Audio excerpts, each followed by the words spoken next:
ধৰি লওক এতিয়া ধেমাজি গাৰ্লছ কলেজতে মোৰ 230 গৰাকী আছে, দুলীয়াজান গাৰ্লছ কলেজত 191 গৰাকী আছে, ঠিক তেনেকে পিঠুবৰ গাৰ্লছ কলেজত 269 আছে।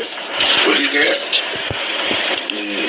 যিবিলাক কন্যা মহাবিদ্যালয়ত ছাত্ৰীৰ সংখ্যা কম আৰু এইটো অকল কন্যা কৰি থোৱাৰ কাৰণে এনৰলমেণ্টটো কমি আছে।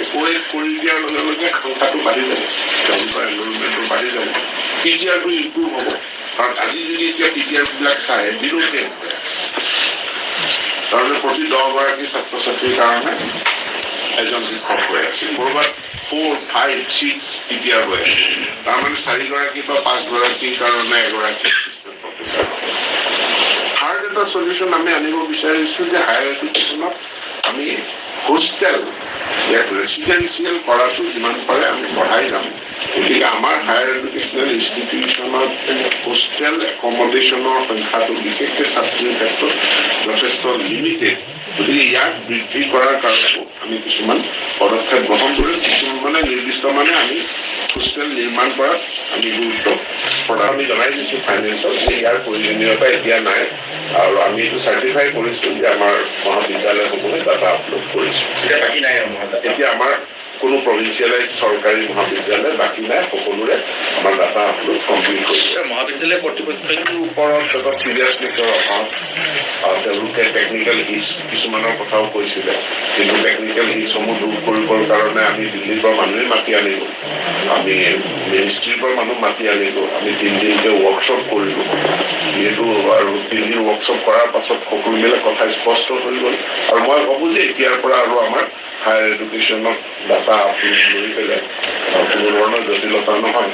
আৰু এইটো এটা খুব সহজ বিষয়, কাৰণ আমি প্ৰায় 15-20 পৃষ্ঠা জোৰা ডাটা আমি ইউটিলাইজ কৰিব লাগে বিদ্যালয় এডুকেশ্যনত, আৰু বিদ্যালয় এডুকেশ্যনত আমি যিমানখিনি তথ্য দিব লাগে তাতকৈ বহুত কম তথ্য আমি হায়াৰ এডুকেশ্যনত দিব লাগে। বিদ্যালয় এডুকেশ্যনে সফলভাৱে ইউটিলাইজ ডাটাটো আপলোড কৰি থাকে। এতিয়া all India survey of higher এডুকেশ্যনত আমি পিছ পৰি ৰওঁ, এই কথাটো ঠিক নাছিল, আৰু মইতো জনাব বিচাৰোঁ যে এতিয়াৰ পৰা এইটো ষ্ট্ৰীমলাইন হৈছে, ষ্ট্ৰীমলাইন হ'ব। যদি ছাৰ পিছত হ'ব, আৰু সেইটো মই ভাবোঁ যে কোনো মহাবিদ্যালয়ে এনেকুৱা গাফিলতি আৰু ভৱিষ্যতে নকৰে। ইনষ্টিটিউশ্যন বুলি ক'লে ইনক্লুডিং দ্য প্ৰাইভেট ইনষ্টিটিউশ্যন, সকলো প্ৰাইভেট ইনষ্টিটিউশ্যনে মেণ্ডেটৰিলি কম্পালচৰি তেওঁলোকে যি ছাত্ৰ ছাত্ৰীৰ নাম ভৰ্তি কৰিছে তাৰ তথ্য তেওঁলোকে all India survey on higher এডুকেশ্যনত দিবই লাগিব। নাই ডাটাটো তাৰমানে এইটো আমাৰ হাতত এতিয়ালৈকে যি ডাটা আহিছে সেই ডাটাটো আছে 20, 21, 22 আৰু 20-21ত আমাৰ আছিলে 17.3%, আৰু 21-22ত এইটো কমি গ'ল 16.9%। যিখিনি সময়ত আমি নতুন মহাবিদ্যালয় খুলিয়ে আছো, গতিকে আমাৰ নামভৰ্তিটো আমাৰ মেট্ৰিকত পাছ কৰা ছাত্ৰ ছাত্ৰী, হায়াৰ ছেকেণ্ডেৰীত পাছ কৰা ছাত্ৰ ছাত্ৰীৰ সংখ্যা বাঢ়ি আছে, তেনেস্থলত হায়াৰ এডুকেশ্যনত গ্ৰছ এনৰলমেণ্ট ৰেচিঅ' কম হোৱাৰ প্ৰশ্ন উঠিবই নোৱাৰে। কম হৈছে আমি ডাটা নিদিয়াৰ কাৰণ। গতিকে এতিয়া আমি সঠিকভাৱে ডাটা দিয়াৰ এক্সাৰচাইজটো অনুশীলনটো আমি সম্পূৰ্ণ কৰিম। মুঠ ছাৰ 70,000 হ'ল, এতিয়া 70,000 ছাত্ৰ ছাত্ৰীৰ শিক্ষা বৃদ্ধি পাই গ'ল।